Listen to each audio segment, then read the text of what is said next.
Welcome, everyone. Starting a little late today, but we are watching Canada and Italy play some mixed doubles once we start the stream. Waiting for the stream to start up and be sure it's started. Da, da, da, da, da. It says I'm streaming, but I don't see anything.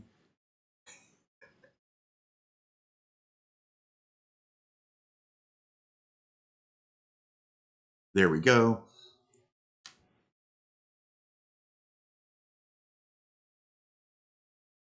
All right.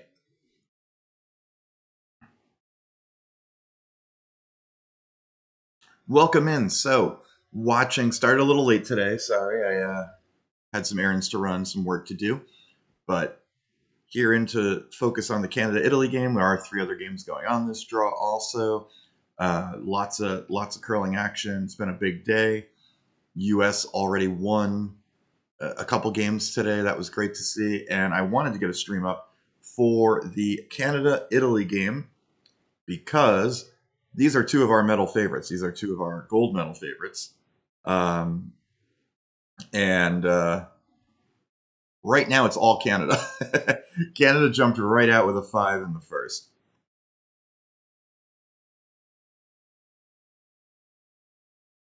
So wait to see if anyone comes in here. We're looking to watch some...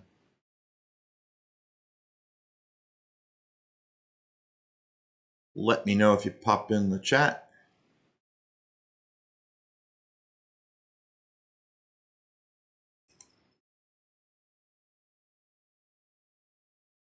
Right now, we're in the second end. Canada's up 5-0 after a really nice shot by Joss Peterman. Italy was in trouble the whole first end, to be honest. Kind of made a nice shot at the end, Constantini did, to sort of force, at least force Joss Peterman to make a shot, but she did, no problem. And now we're in the second end, Italy looking to get back in the game. So, trying to set up some other stuff that we can do here. I have a strategy board set up. Whoop, that's not right.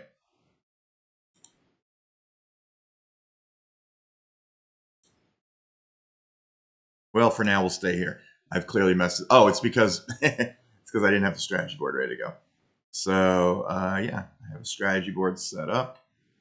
If we want to talk strategy,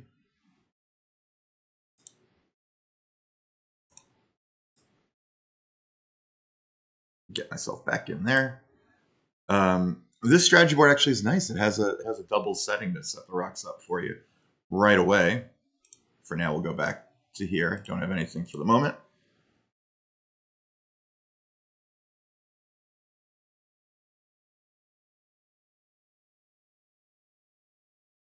Yeah, Canada up 5-0. Italy drawing for 2 here. It looks like they think they're counting. This is over curling though, and yeah, probably just 1 for Canada. 1 for Italy, I should say. So they're on the board, but yeah, 5-1 after 2.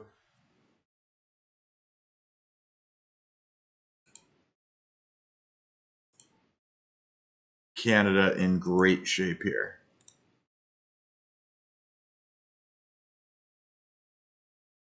Other games happening.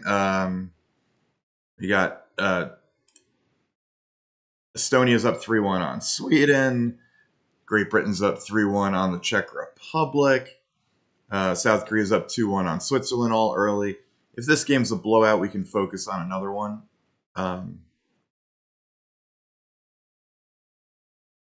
For sure. So let me know if you're in chat as I get settled in here. We'll try to do some coverage. I know yesterday we talked about betting on curling. I think the only bet I have on this draw is I had the Czech Republic like plus 5.5 because that's a ridiculous line against Great Britain. But yeah, other than that, I did not bet on curling today.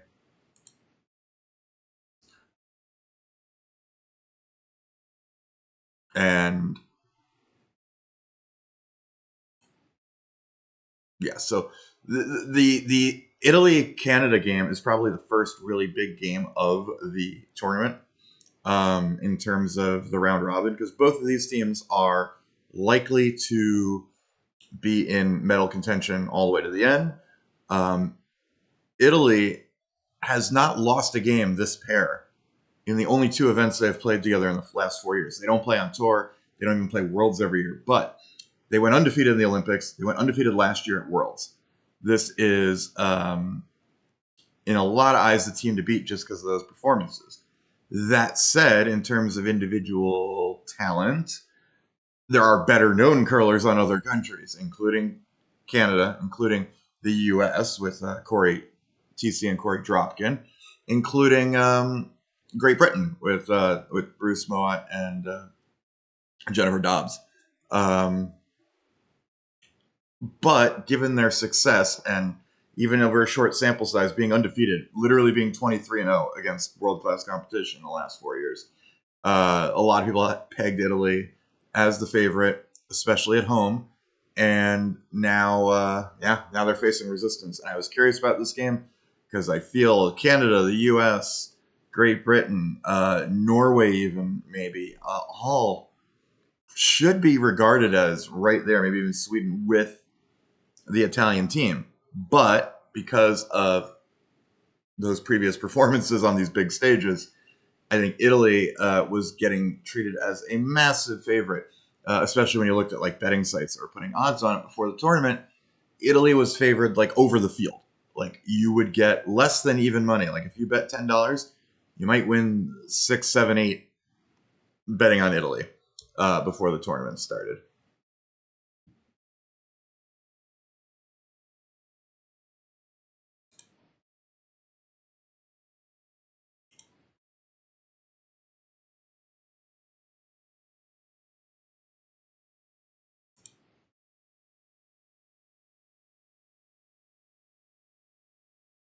So if you're relatively new to curling, don't know mixed doubles that well, if you're watching along on Peacock in the US or CBC up in Canada, and you're not really familiar with mixed doubles, let me just pull out the board here to give you an idea. Um, in this example here, this is a typical end start for mixed doubles. We have this red rock here. This red rock is belongs to the team without hammer. Depending on the ice conditions, it can be in front of or behind either of these three hash marks. Like they call them positions 1 through 6. Not sure what they're using because I don't actually see very well defined hash marks on the Olympic ice, but it looks like what would be like a maybe the 2 spot, maybe the 3 spot, probably the 2 spot. Probably because they have a lot of curl on their ice. The hammer team starts with this rock in the back of the forefoot. When mixed doubles was brand new, it was like touching the back of the button. Now it's all the way back on the edge of the forefoot. Gives a little more room to score, but still drives the play to the forefoot. Each team then only has 5 rocks. One player will throw the first and last rock for the team. On most of the teams you'll watch, this will be the female player. So in this game, see Stefana Constantini and Jocelyn Peterman throwing those 1 and 5 rocks. So they're only throwing 2 rocks, but they're arguably throwing the 2 most important rocks. The other player on these teams, and most of the teams here at the Olympics and in competitive play, the male player is throwing the 2, 3, and 4 rocks. So they get to throw the middle 3 in a row. You can start hitting with the 4th rock of the end. So the 2nd rock for the hammer team can hit rocks out of the house. The big difference here between 4-player curling and mixed doubles curling is you cannot remove any rock, your own or the opposition's, from anywhere on the ice, including in the house, until that 4th rock. So this is a game that forces rocks to be in play. And because of the way the game is played, with all these rocks being put in play, there is a punishment for blanking. You actually lose the hammer on a blank. We could have a long discussion about why that's not a great idea for 4-player curling. That's been talked to death at this point. But it works in doubles because the game is designed to get tons of rocks in play. So efforts to counteract that are punished here. The most points you can score in an end is 6. If you have the hammer, you can pile in all your rocks. Oh, wow, they even bounce around now. I like that. Boom, boom, boom. On the strategy board, that this has been updated well. You get 6 rocks in there, you can score 6 points.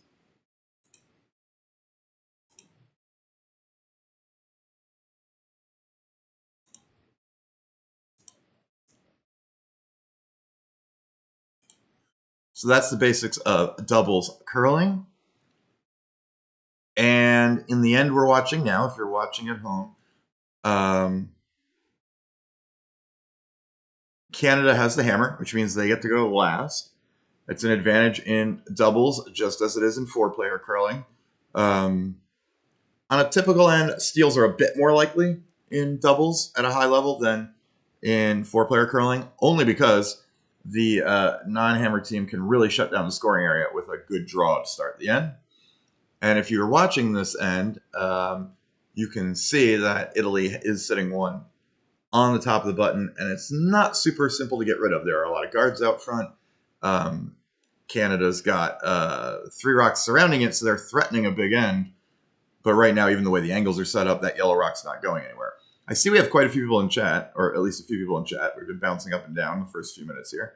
If you're watching the curling, let me know. If you have any questions about curling or want to comment on what's going on the ice right now, yeah, jump in the chat. Let me hear what you have to say about these games.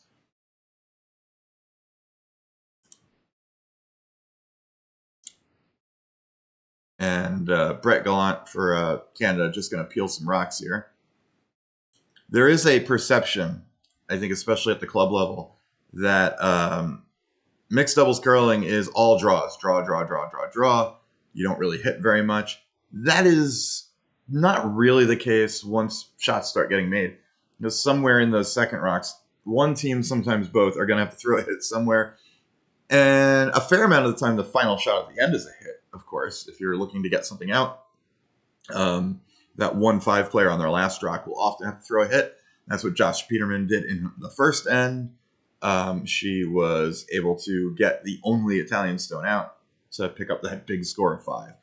5's pretty uncommon at this level in mixed doubles, although big ends, 4s and 5s, more common than in men's and women's play. In fact, it would not at all be shocking if there's at least if there's 1 6 in the event over the course of the week.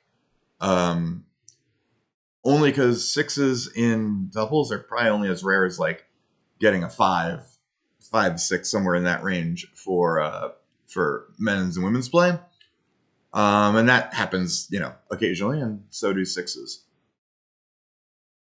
So it's not, although I've seen it been done, it's not really you got to take a picture of this moment when you take a 6 in doubles like it is when you take an 8 in men's or women's curling.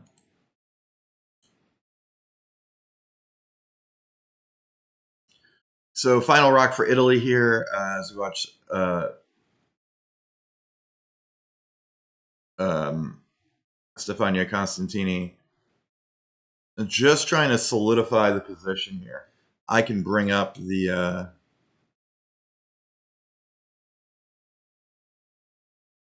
getting another one in here, actually. Getting around that guard. And doesn't outcount anything, so actually doesn't change much. Except for the fact that it does take away the draw there for Canada if they want to draw for 1, because this is a tricky spot. Not easy for Canada to score here. Italy's got, we can kind of quickly put up a strategy board here.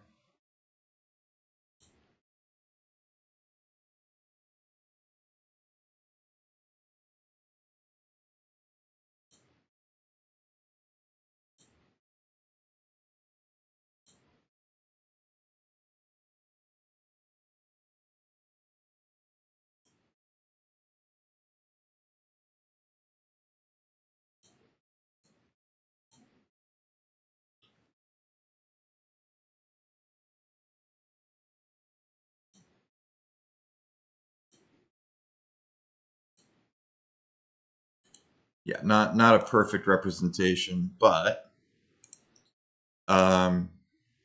oops. If you take a look, we not much room to get that yellow out. They were able to bounce it off this one, so the shot call was they were able to hit, keep this, kind of lose everything, get their one, which is fine if you're Canada to get your one there. I'll have to work with the strategy board a little bit. Fine to get your one there up 5-1, make it 6-1. Unfortunately, what I thought was going to be the best game of the of the draw might already be kind of over. Hey, YouTube gang. Hey, flying birdies. Yeah, this game may already be all but over. Italy down 5 after 3, which will be the first loss. Be interested to see how Italy bounces back. Italy has not lost a game in competition in 4 years, this pairing. It's only 2 events, but still. We can take a quick look at the standings, too, while we're in between ends.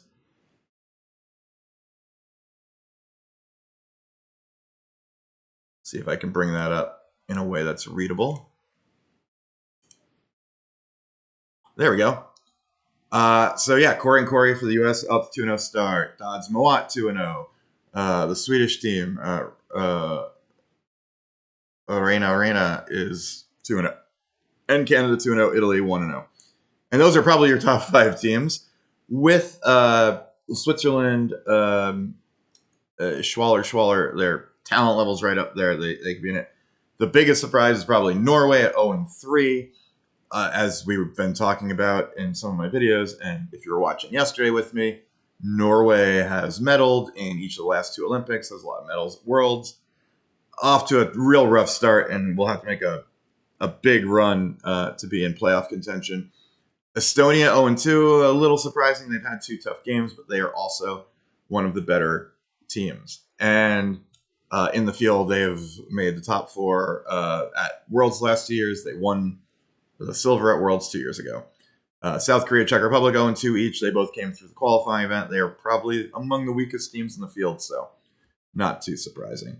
And now,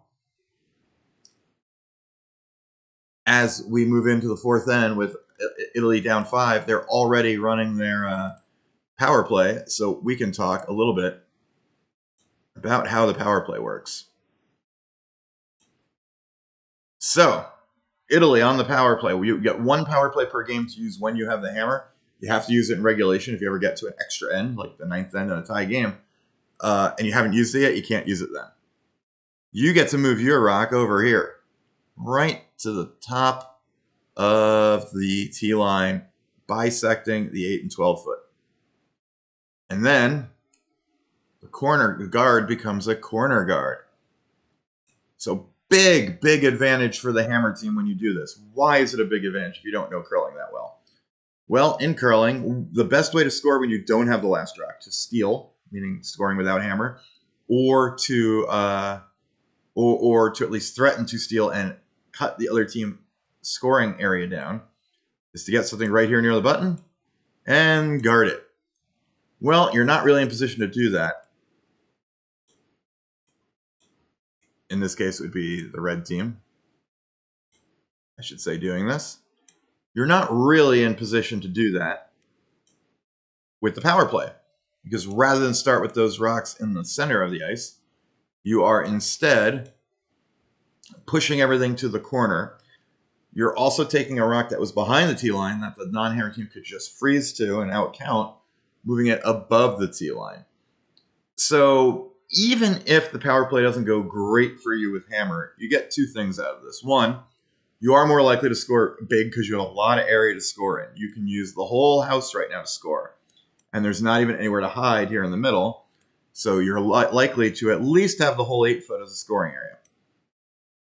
Secondly, even if things don't go well for you, because there's nothing starting in the middle and no guards, chances are, worst case scenario, you'll have an open draw for a point at the end.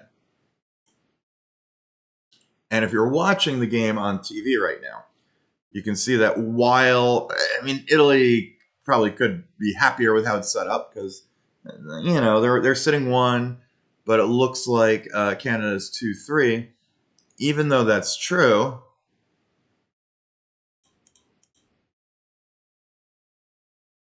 it does give me a double setup, but that's the wrong side for where they are now. I can do it in reverse.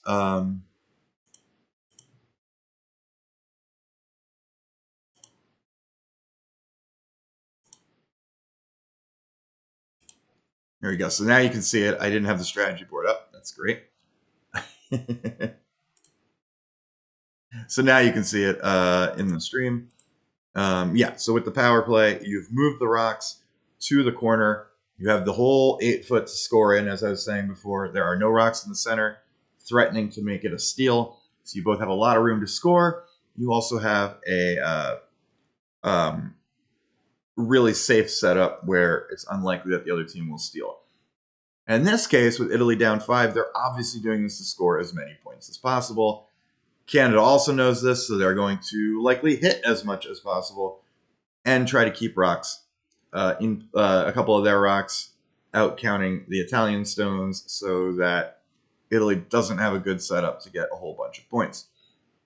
So like right now, and this won't be the exact setup, but Canada has, a rock here. I kind of thought it was fun that the rocks bounce around here, but it's not really working. So they have those 2 rocks in play. Italy has, some rocks behind behind or nearly behind this guard. There's a red rock in front. So, and this is a little more open. So like Italy's in great shape to get 1. There's nothing in the middle. Not in such great shape yet to get a big end, although they have potential because they still have rocks in play.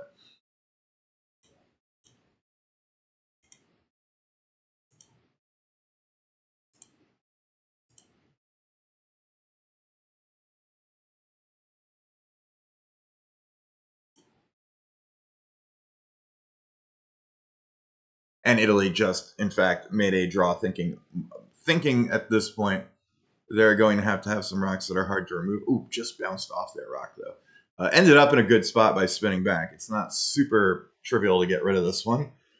And generally, the power play with the hammer, if you are behind, you really need to score 2, and you're hoping to set up an even bigger end. If you're playing with the power play when you're ahead, which we might see Canada do a little later, in Canada there, Brett Gallant moves that Yellowstone just enough to make it sit 3rd. However, he may have left a difficult but makeable crosshouse double for Italy here to potentially set up a big end. If Canada takes power play later with a big lead, or even with any lead really, they may do what we kind of refer to as a defensive power play, where they're using it so that Italy can't steal. They can take an end off the game. They can safely get 1 or 2. Don't have to worry about giving up a steal. And you could just kind of put the game further out of reach that way.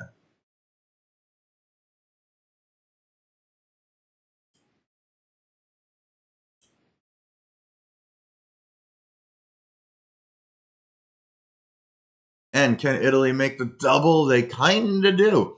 They make it good enough to sit 3. That was a great shot there by Amos. Sitting 3 spread out. That will give them a chance. I mean, I honestly would expect Italy to get 2 or 3 this end now, because given the scoreboard, it's very likely that Canada will hit here and will try to make a double back. But even if they do, they'll leave an open hit for 2. So not a bad result there for Italy at all. This is not a trivial double at all for Jocelyn Peterman, but I think she makes this the majority of the time for sure. And they're going to play it. The only reason I think your percentages might go down a little because you're going to play it safe to make sure you hit. Even if you give up 3, you're up 2 with hammer halfway through the game. You're in great shape. It's not as great shape as it looks when you're up 6-1 after 3. And did get it out. Excellent shot. So Italy will have an open hit for 2, making a 6-3 game. All right, who's out there watching this game with me? Step in the chat. Are you watching any other games? You got any questions about mixed doubles curling or curling in general? How it works at the Olympics? Let me know. I know as we move on in the tournament, especially when we get to the men's and women's, there's going to be a lot of non-curlers watching. So these are, as much as anything, somewhat test streams, right? Like I'm just here seeing what works and what people are interested in chatting about.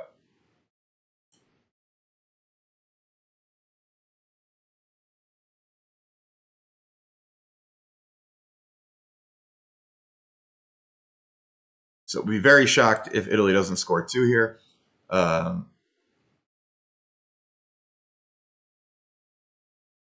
Constantina has a wide open, Constantini, I should say, has a wide open hit for 2, center of the ice.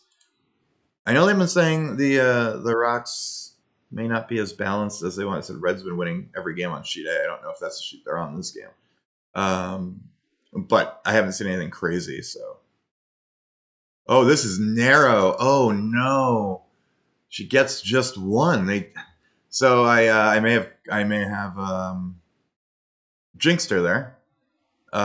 Came up narrow, did make contact with the rock. Italy only gets 1. That's a pretty unfortunate miss. And I can see them talking about, how much the rock moved. Obviously, the rocks are pretty sharp.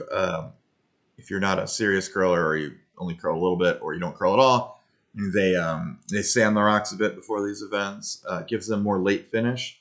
It does seem like some teams have been surprised a bit, though, by the amount.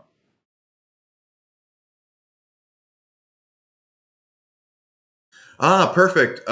Flying Birdies, great question. So let me pop up the board and we will talk about that.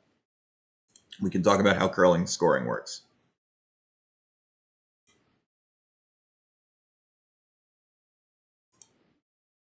All right.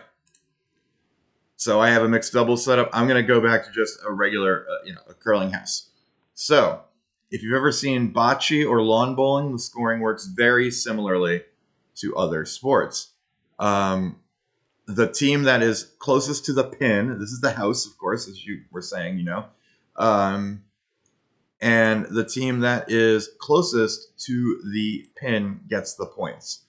So if yellow is here and red is out here, then yellow scores. They get 1 point. You get 1 point for every rock closer than the best rock of the other team. So now, if you were yellow, you'd get 3 because you have 3 rocks closer than that red rock. If we move the red rock like here, now yellow would get 2 because you count from the center. 1, 2. Oh, we stop at a red rock. 2 for yellow. So far, so good. You were asking about where it has to be in the house. So all you need for a rock to count is just to be touching the house. And if you look at it on screen sometimes, or if you ever go curling yourself in the future, and you kind of look, you can see under the rock sometimes and see like beyond the house, but that doesn't matter. You look down from above the rock, and if the edge of the outer edge of the rock is over the house, then that counts for scoring, presuming nothing from the other team would outcount it. We have devices for, you may have seen them use the measuring device, the Olympics, to see which rock is closer of 2. Say if you had, these 2 rocks and you weren't sure which one was closer, you can run the measuring device. There's a second thing we call the biter bar. The biter bar swings around the whole outside, and if a rock is even closer than this, it's like, oh, we really can't tell, with like 1 pixel. We really can't tell if that's in or not. We can, and we don't agree, the 2 teams will swing the biter bar. If it touches the rock, it's in. The house is 12 feet in diameter, so 6 feet in radius. So the biter bar measures 6 feet from the pin to the edge. And the reason that's important and more accurate than doing it visually is the houses aren't necessarily perfect. I assume these houses at the Olympics are very, very close to perfect, if not exactly perfect. But just in case, if you're not sure if it looks very close, you can get a measure. When you play in competitive events, and I have not played at the Olympic or national level, I've played on tour and played some lower level, lower level events to go to lower, like play downs to go to lower level nationals. They will even tell you before the event starts, we've looked at the house, and here are where there are some mistakes. Like this corner of the house is maybe 1/8 of an inch shorter than it looks about. That probably means opposite for that is like 1/8 of an inch longer. And they'll give you all that information so that you can know ahead of time. Well, maybe if that one looks like it's out or just barely in, based on what they told me about the house, I can kind of make a determination as to whether or not I think the rock might be in the house. So I hope that helps. If you have any other general curling questions, Flying Birdies, or anyone else, let me know.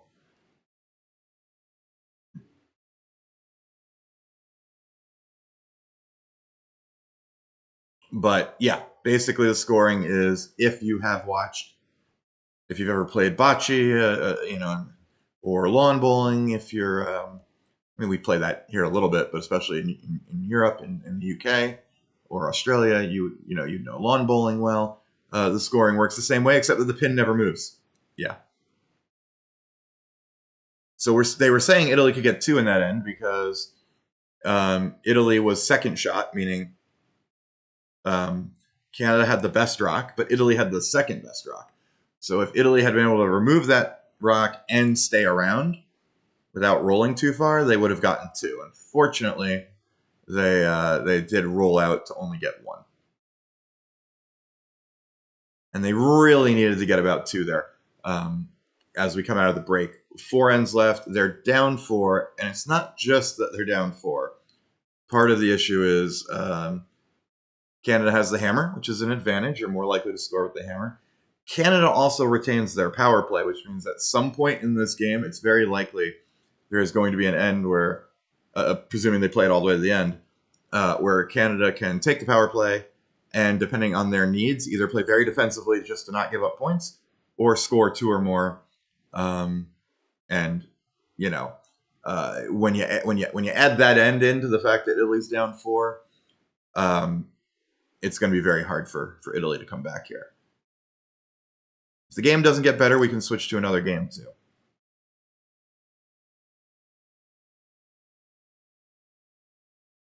Nice little draw there for Canada. They went a little deep, but leaves a place for Italy to freeze on the button.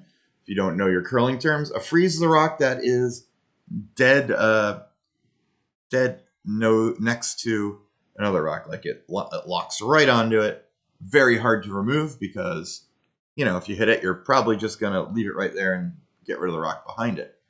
Once again, though, this is just curling a little more than they expect. It's going to pop open a little bit. It's not a bad place for Italy, but at this level, it's not going to be good enough. They really wanted to lock something on there. What is a power play in curling? We just missed last end. We saw a power play. So in doubles we have someone rooting for Canada there. Let's go Gallant. Yeah, he been playing very well this game. So we can talk about the power play again.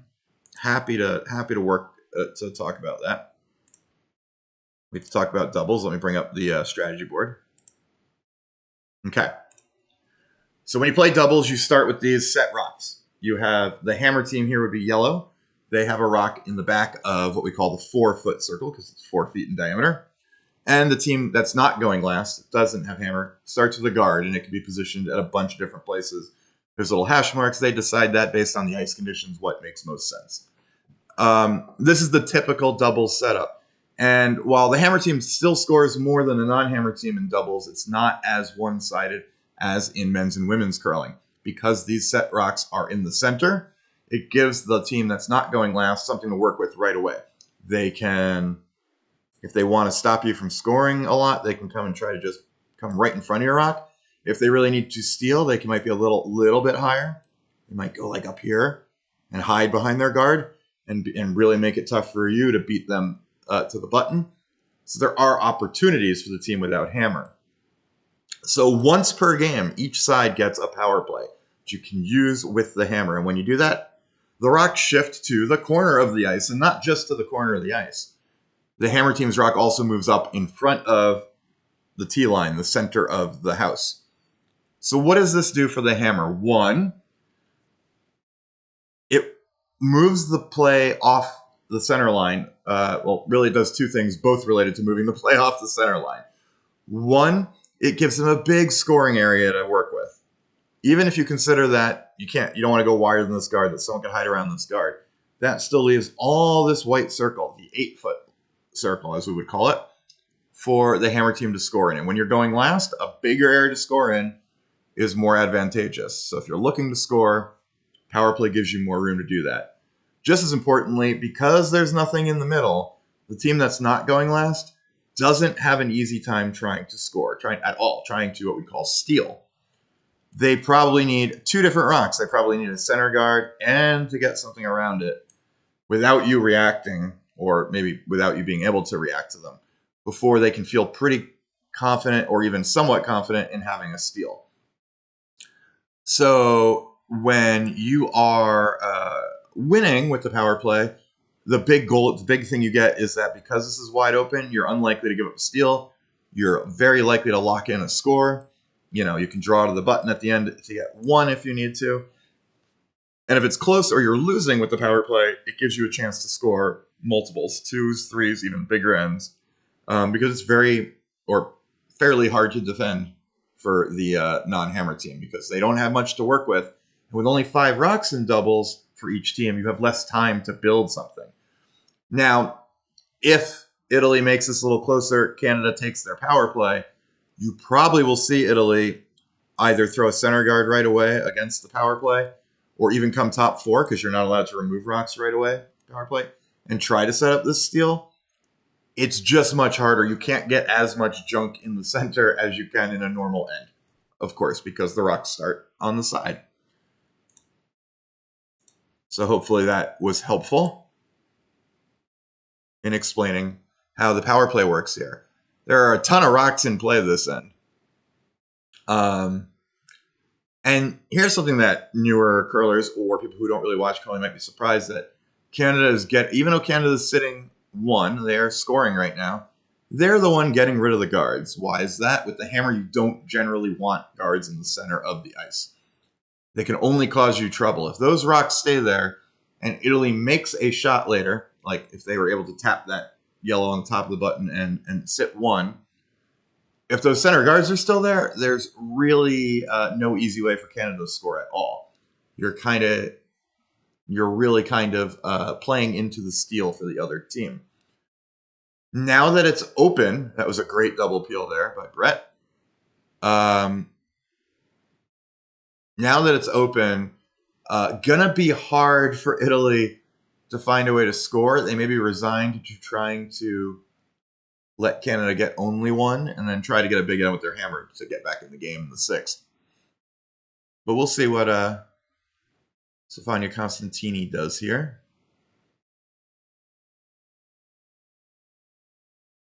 And again, for those who haven't watched much, if Canada hangs on here, this is the first loss. This will be the first loss for Italy, for this Italian couple pair. I think they're a couple. For this Italian duo in competitive play in the last 4 years.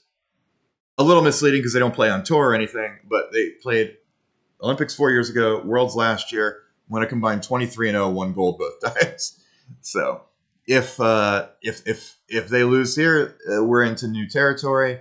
They were considered the favorites by a lot of people because of that record and playing at home in Italy. And they're still going to be one of the favorites, win or lose this game. But I thought it would be interesting to see them play a really good Canada team. And man, they got blasted out of the gate. Canada taking 5 in the first end. There are 3 other games going on. We can take a look at those if this game gets a little more out of hand.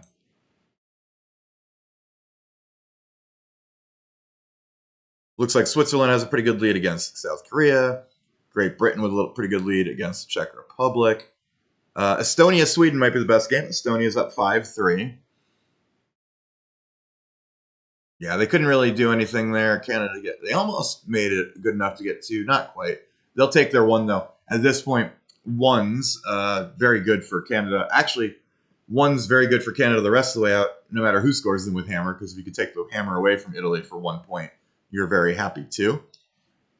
There's a saying, and if we have people watching in here who have curled for a long time or picked up advice at their curling club, you'll often hear that if the hammer team scores one, that's a win for the team without hammer. I don't actually agree with that, and I think the amount of stats we have on curling now kind of support that's not really true, but it is kind of the neutral result, right? Like if you get one with hammer, you didn't really accomplish anything, wasn't a disaster, nobody really made any ground up. The exception to that is if a team has a significant lead, then when a team scores one with the hammer, it's a big advantage for the team with the lead.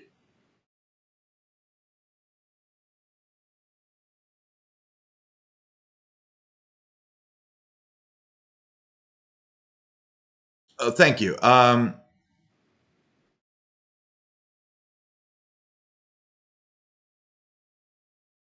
Okay, good questions, Flying Birdies, about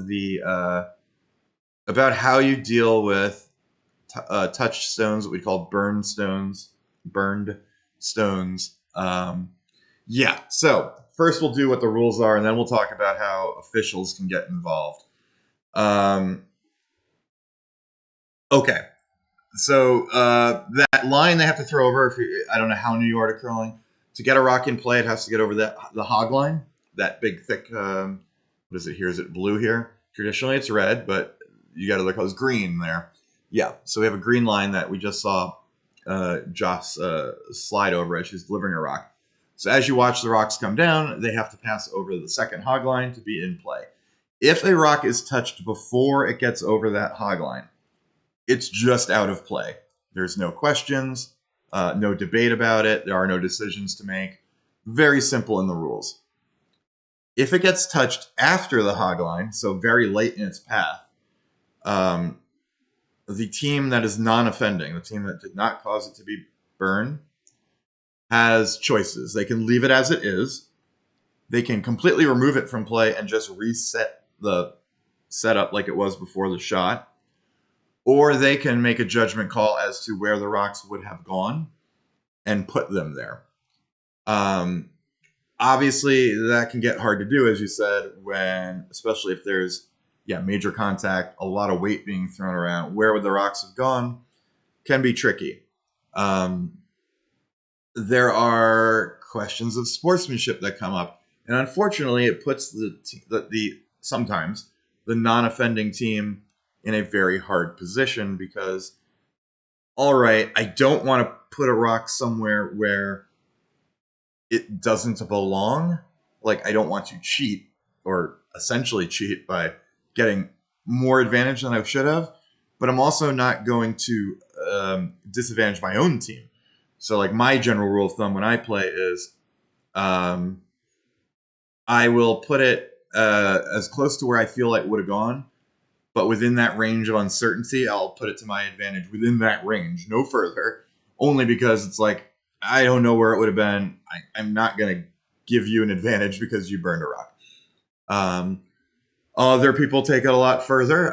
There was someone at the club I play at who was known for, oh, you touched a rock behind, like as it was leaving as it was going to the back of the house, I'm putting it on the button, which is ridiculous, technically within the rules, not okay. So then you ask, at what point can the judge step in with the officials? The officials really can't, which is a wild thing that's been getting a lot more talk at this level of curling. Like, it's very much like golf, where it's a self-policed game, and the players are responsible for enforcing the rules themselves. However, even if you watch a major in golf, there are things the officials can answer questions on and make decisions on. And right now, there's a very limited opportunity for judges to do that. They come out, they measure stones, they answer rules questions. Like, so let's say that happened and a player wasn't sure what their options were. The official will give them their options, but they're going to still make them choose. Yeah, so officials are used for timing, used for rules violations, conduct violations. But when it comes to decisions on like where rocks should go, well, if the rules say the players have to decide, they're going to make the players decide, and this can lead to some real, real issues for balancing sportsmanship and competitiveness and what's fair and what's not.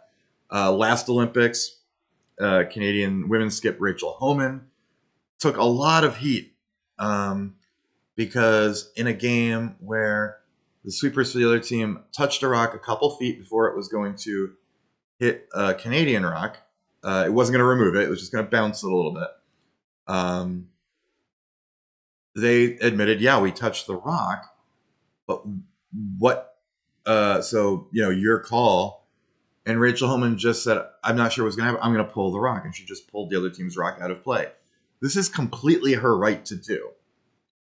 On the other hand, it was seen as very unsportsmanlike and very against the spirit of curling. And while it might sound silly, and maybe at this level to some extent it is, maybe, and a lot of people think judges or officials should have more, either officials should have more impact on where those rocks go, or there should be a much cleaner rule, just like you burn a rock, it's stopped right away, and it gets removed from play. What the best possible rule is, I don't know.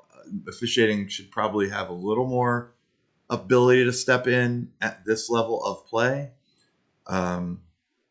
Yeah, it's not ideal, and it is a little weird, as you're saying. Like it's hard to imagine, that they know exactly what they're doing, where the rocks would go, stuff like that. But what I was getting at with the spirit of curling, it's literally in the rules of curling. It's like the first thing in the, I believe, still in the WCF rules of curling, Curling Canada's rules of curling, etc. Um, is about the spirit of curling, which says you're there to compete, you're going to try your best to win, but you're not going to humiliate your opponents, you're not going to try to take advantage of them, do anything dishonest. So more than some sports, it's kind of baked into the sport, which makes these discussions a little interesting. Um, Nonetheless, at a high enough competitive level, I think the rules should probably be more definitive as to what you do. Because when you put that on the non-offending skip, it kind of makes them make a decision that they don't want to make and that they know they may get judged harshly for, even though they are the ones that were aggrieved in the situation. So I hope that helps, even though what I'm really telling you is there is some ambiguity to what you do after a rock that's burned late in a shot after the hog line.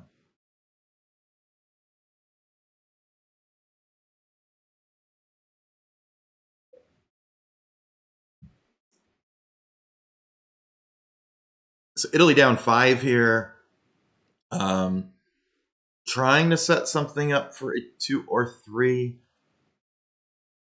They've at least created a small. The problem with this shot coming up just a little short, if you're watching, what they ideally would have liked to have done is freeze to their yellow and at an angle where there's a chance that the back one would hit the red. So they were looking for something more like.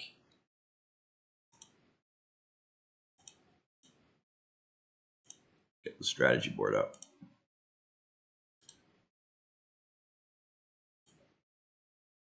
So they had this rock, there's this rock, there's an Italian rock.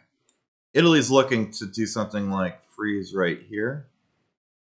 Because then, if red comes down and bops, well, those rocks didn't go as far as they would have, but this rock might go boom right into the yellow, right into the red. And if they don't hit this at the right angle, maybe even sticks around, this goes away, and you can hit the red out for 3. Or at least 2 if one of them stays. But instead, as we just saw what happened if you're watching live, Italy came up a bit short. And now Canada was able to do this. Just hit. Bang, bang. Bang. Lose theirs. And all we're left with is 1 red in the house. Which means, again, because you can't you can. There's no advantage to blanking in mixed doubles. Italy is just going to be forced to take their one. They'll be down 4 with only a couple ends left, so they'll be in very serious trouble here. Game will be almost over, especially because Canada in the 7th end will likely just, I mean, almost certainly just take their power play and put the game away.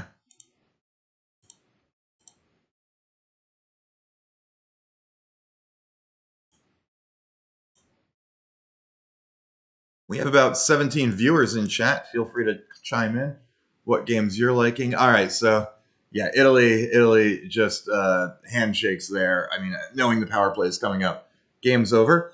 I didn't even see what happened on the last shot because I was looking at the chat. I'm gonna go back and just take a look what they did.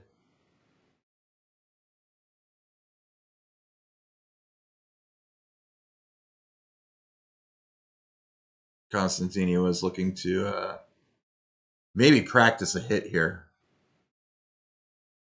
for one, and actually blank the end, the rare blank end in doubles. You don't see a lot of those, but you certainly can see them. Usually in those kind of cases, hit and roll out or empty house, and you don't make the draw. So I'm going to switch to the closest game, which is the Estonia-Sweden game. We can talk a little bit about these teams. The Estonian team in particular is not well known if you don't follow mixed doubles curling. Sure did, Dave. So,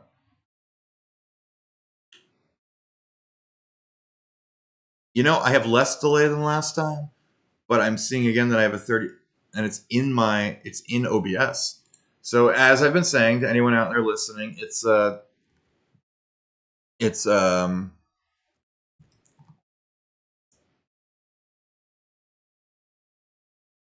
we're in a learning period here. I was wondering why there was so much delay. It's because, oh, you know what?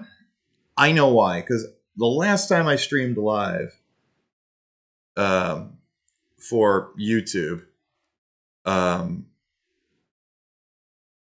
put a delay on because I was doing chess and I didn't want anyone to, comment on games live or stream snipe or anything. So if I go in my settings,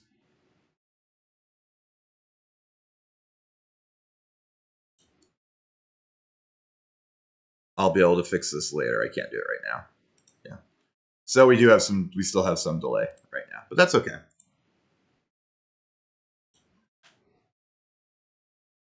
Yeah, the Italian team both were struggling with the ice. They looked a little frustrated, and yeah. Okay, well, thank you, Dave, for the update. I didn't see that the Czech Republic came back to tie that game. Let's look at that. I mean, the Great Britain. I was going to talk a little bit about the Estonian team. The Estonian team, one of the best mixed doubles teams in the world. They don't really, they've never been a country that's produced world class men's or women's teams, but their mixed doubles team has been ranked as high as number 1 in the world in the official world rankings. Won silver at Worlds a couple years ago. But we got a 5-5 game. Czech Republic, Great Britain. This would be a massive upset if Czech Republic won. Dave, I can tell you that I did put a bet in. I was telling you earlier for at Czech Republic plus 5.5. Feeling good about that one cashing at this point.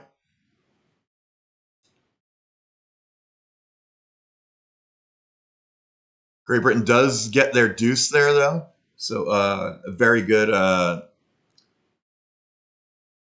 for them there. Gives them not much breathing room in doubles, but certainly, with a good chance to get the hammer back in 8 in good shape.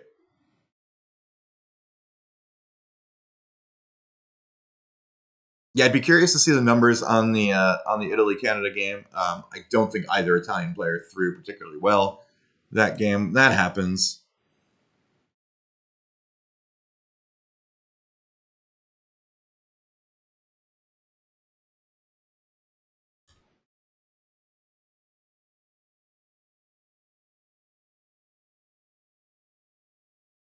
All right. Yeah, well, 5.5 is a lot.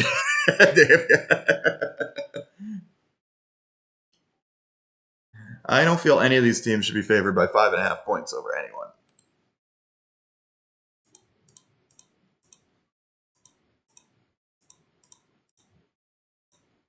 The Czech team comes in arguably, probably, as the weakest team in the field. Not that they are not a pretty elite team in the grand scheme of things, but a little below the level of the other 9, really, at least in reputation and their results so far. They came in through the Olympic qualifying event, as did South Korea, which is why they're looked at as two of the weaker teams too. Not just because of that, but kind of makes sense. Most of the top teams auto qualified for this event. Italy was a top team, auto qualified as the host country, but would have gotten in anyway, almost certainly. Oh, thank you for that note, Baiko. Yeah. Czechia's coach is Wade Scoffin, who I did see he was the coach before. Father of UConn Scotty Skip, Bailey Scoffin, and 7-time UConn Briar Skip Thomas Scoffin. Scoffin? Very cool.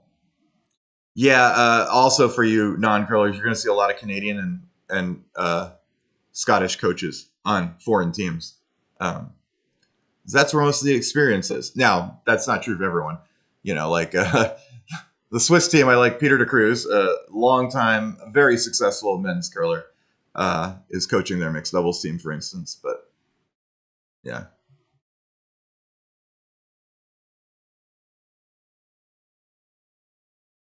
So that the other major curling nations, Switzerland, sometimes but not always, the U.S., sometimes not always, like Sweden, Norway can have their own, someone from their own country often coach too. All right, we're back with another power play for the Czech Republic. Great Britain did not make their tick, so now Great Britain has 2 under the corner guard. This is a very good setup for Czech Republic here. They're likely to at least already, I would say in this end, they're likely to probably at least tie this game and take it to the 8th in a tie game.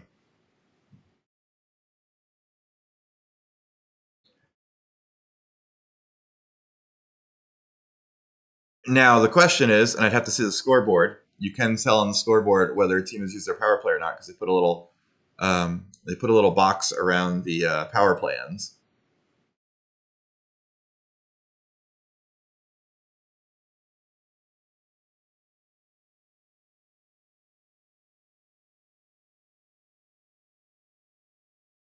Curious about that decision from wow, and the male player on Czech Republic throwing 100% on takeouts. Sorry, but still 100% on takeouts. I thought that was for the game for a second there. I'm guessing that Great Britain does not use their power play.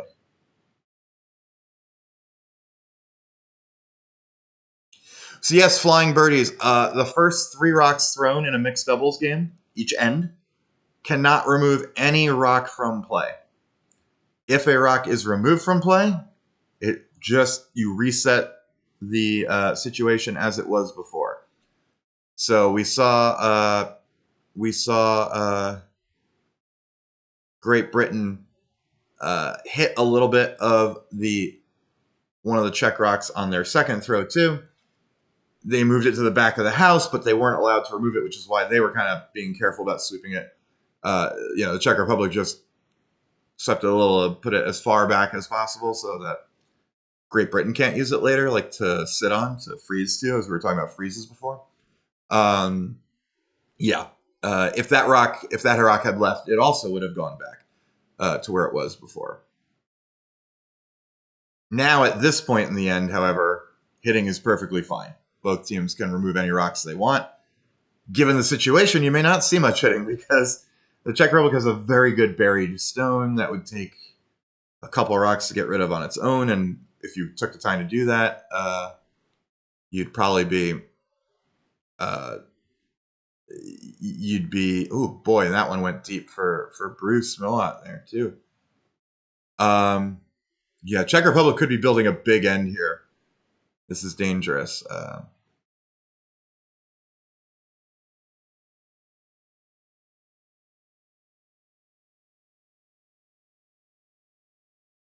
But yeah, so early in these ends, you hit a rock, you remove it from play. You can move it anywhere you want as long as it stays in play.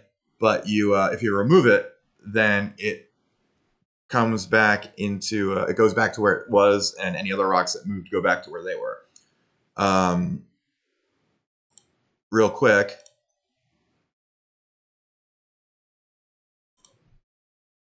with the strategy board, what I was talking about with the tick shot, what the team without hammer will often try to do here, since you can't get to this rock very easily, and you're not allowed to remove rocks early in the end, they will try to throw a hit, a soft hit, bop their rock, maybe push it into the house, and let their shooter roll out. The rock you throw can go out, so that's okay.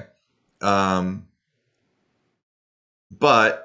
what I'm guessing happened, is I did not see the shot, is that they went by, hit this rock out, and you're not allowed to hit a rock out, so it went right back.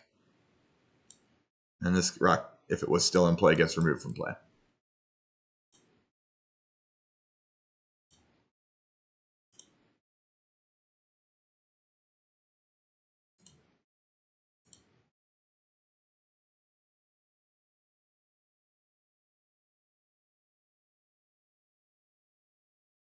So yeah, reduced delay today. We're gonna take off that 30-second delay on OBS after this stream, and next time, maybe tomorrow, when I do this, maybe we'll finally be talking in real time to each other about what's going on.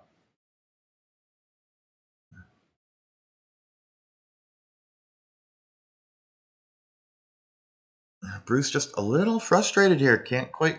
They haven't been able to get the freeze. They haven't gone to great spots. It's not terrible, but you can definitely bump that out, and then you're sitting 3. And Great Britain has 1 shot to clean this up.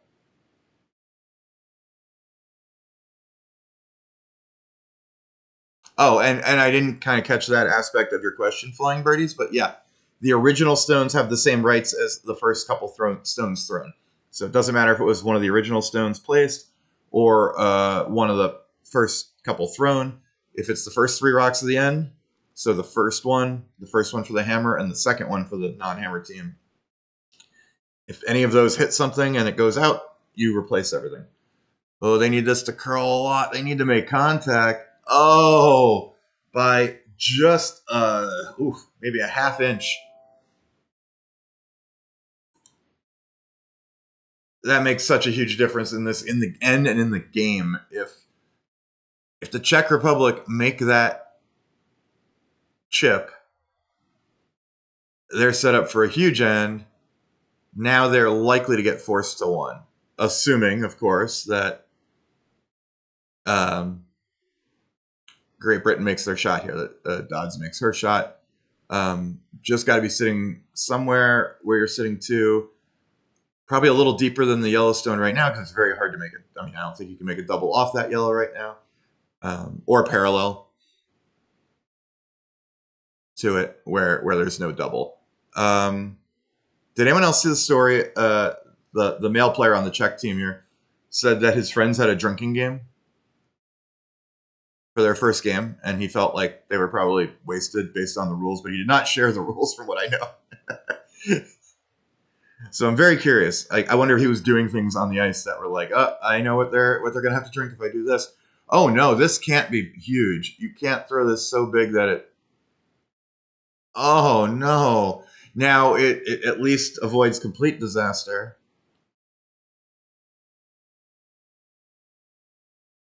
Now that's interesting. The Czech Republic pointed right to the button for 1. They don't. You have a shot for 3 here. I think a makeable shot for 3. Maybe. Oh, she might have been pointing where the broom goes. Sorry, of course. She might have said the broom's right here. We throw it. So The shot there by Dodds is not a disaster in the sense that it did at least outcount those back two. And like I said, I don't think there's any double. I don't think you can get enough of that yellow with any weight. Even though you did it real thin here, I still don't think you can do that. But they're going to try to chip this out. If Czech Republic chips this out for 3, we've got a real game on our hands. Line is close. Line is close. They're not sure. Now they're pushing. They missed it again. They were holding line early. Oh, no. Now, I will say this.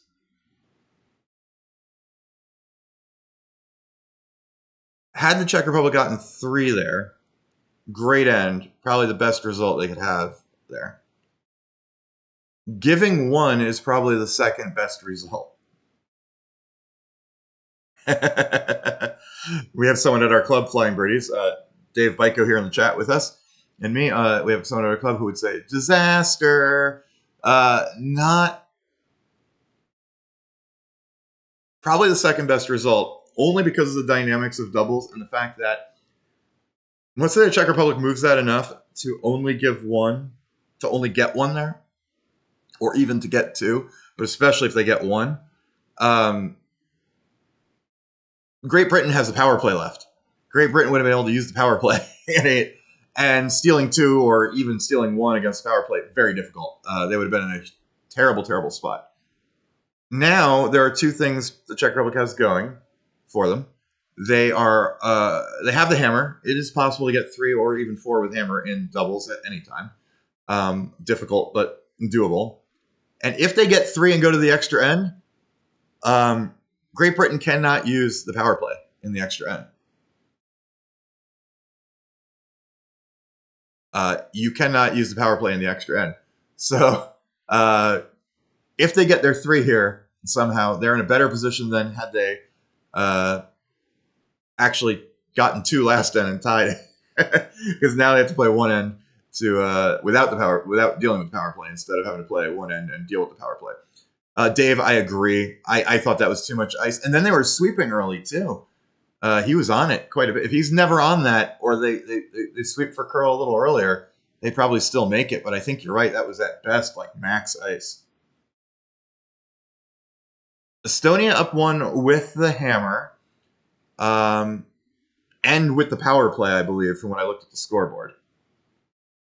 We can double check. I can go to multi-view for myself real quick here for a second. Great Britain not going to be happy with that first shot. Really, it's not a disaster, but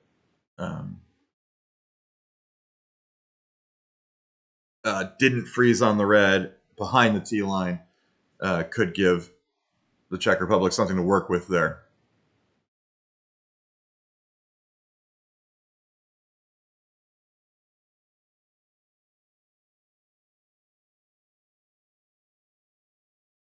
Yeah, Estonia up 1 with hammer. We're down to the last 2 rocks, so I'll watch this for a couple of rocks if anyone's watching, and then we'll switch back to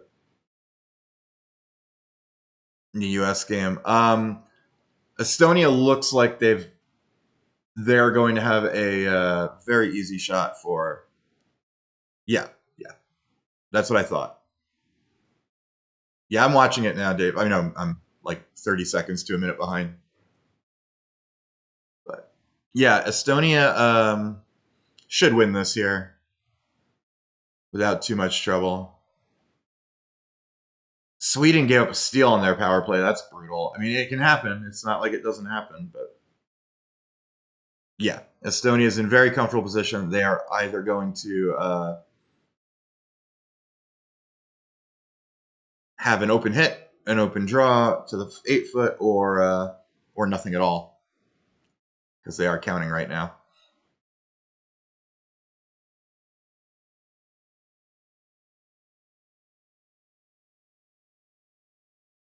See where Sweden can put their rock. Okay, they're gonna get it mostly buried or fully buried. So Estonia needs to draw a full 8 plus an inch to win.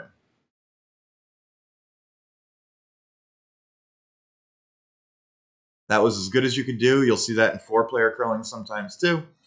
Team without hammer, they don't have a great steel setup, but you can use something, and they did there. Cut down the scoring area as much as possible. Let's see if Caldv here can put this away. Estonia looking for their first win, and they really need one. They're 0-2. I mean, they played 2 good teams, but not where they want to be, given that they are a legitimate medal contender, or were seen that way going in.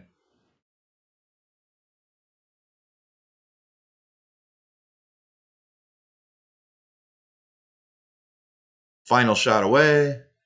Little sweeping early. Must think he thinks it's close. He's on off. Now he's off completely though.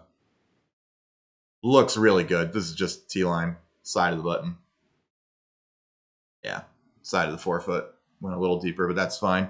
Estonia gets their first win, so let's back to the Czech Republic Great Britain game.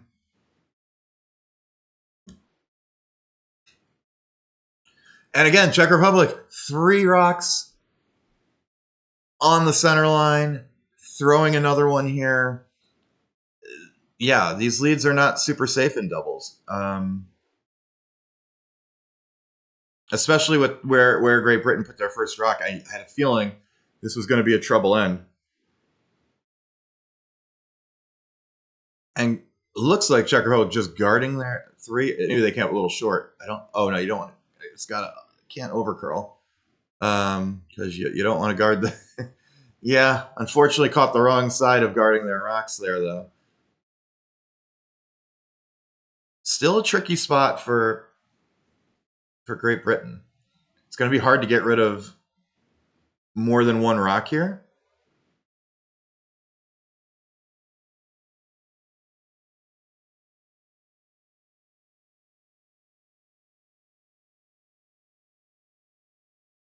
Like the Czech Republic would love to have guarded maybe the other side of their red, but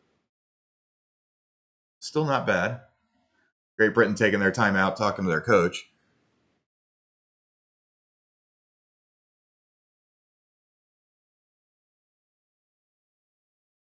And this is some of the danger, by the way, if you're Great Britain, of trying to save your power play for the 8th end. I don't necessarily think that's always, in a close game, the way to go, because there's a chance you may not get to use it, as they won't.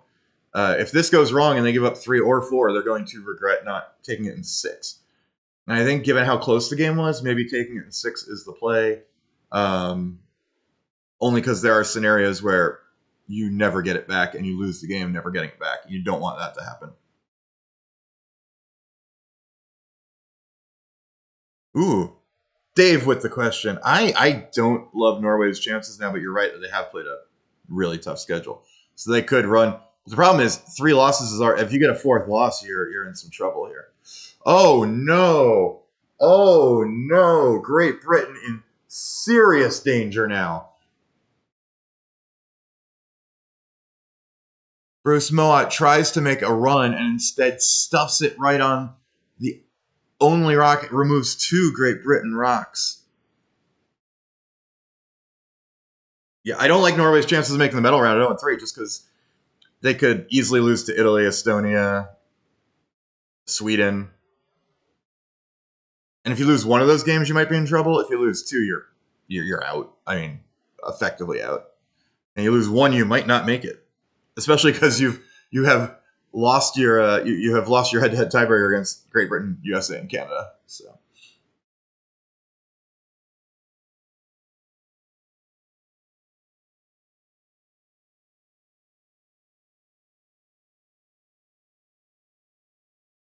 Oh, you don't want this going behind the T line though. And if you do, you want it far behind the T line. Yeah. Okay. That was a little bigger than they wanted, but you have the Czech Republic sitting 5.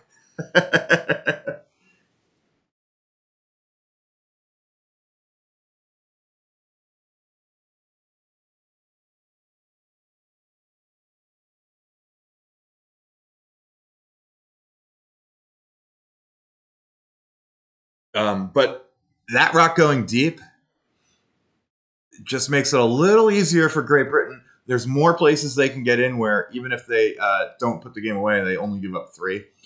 Um, like if you freeze into that pocket on the 2 that are just behind the T line, you might be out counting enough that you only give up 3. If you freeze to the one on the button, you may make it really hard to even get 3. Moat's going to make sure this rock gets there, obviously. It looks like it's fine. They don't want it to bounce off anything. They want to sit in somewhere in a pocket. Oh, no. Okay, maybe.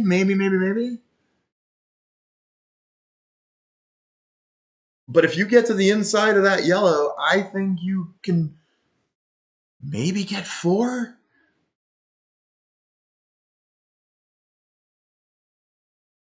Like, oh my goodness. What a finish here. Right now, I would guess Great Britain is second shot.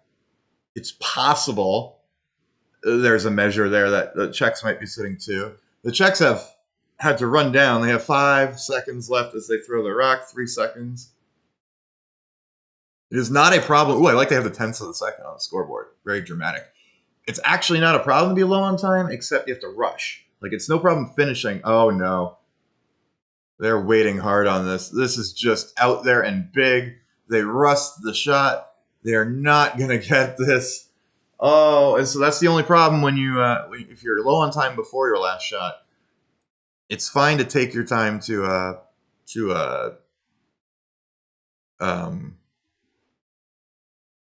finish with very little time.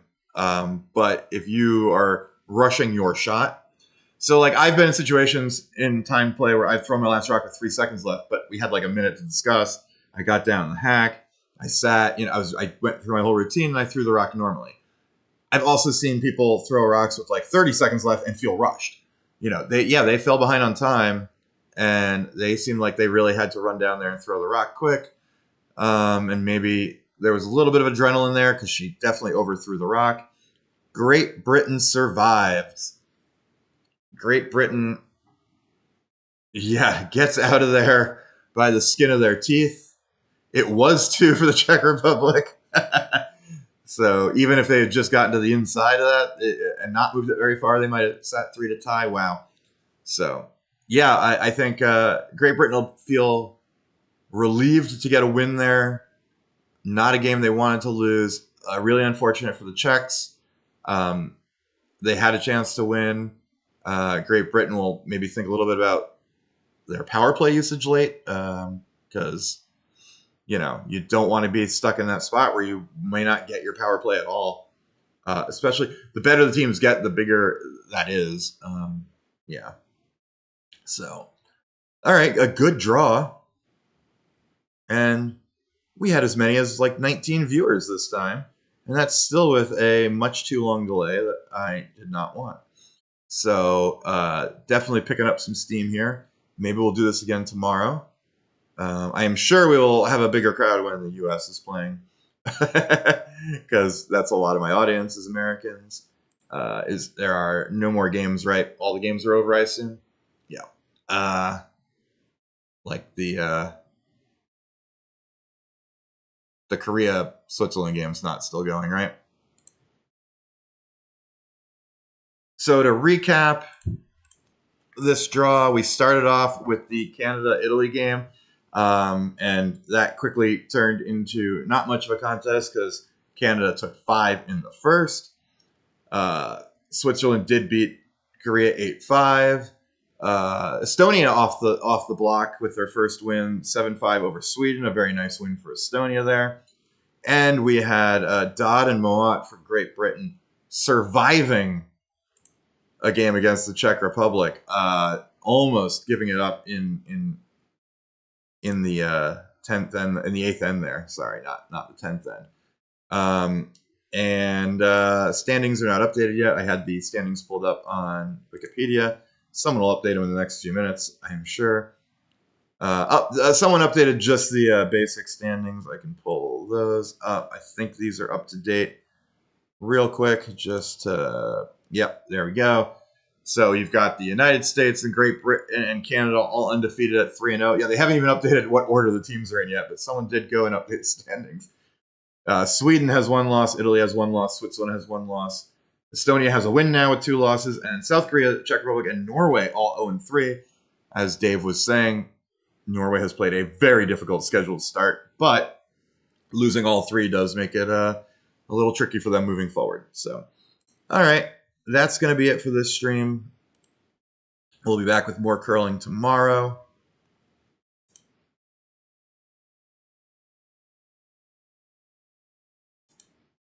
Oh, there we go. Yeah, that's it for the stream. We'll be back tomorrow. Hope you enjoyed.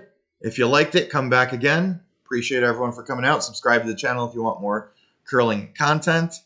And we will do this again throughout the rest of the Olympics.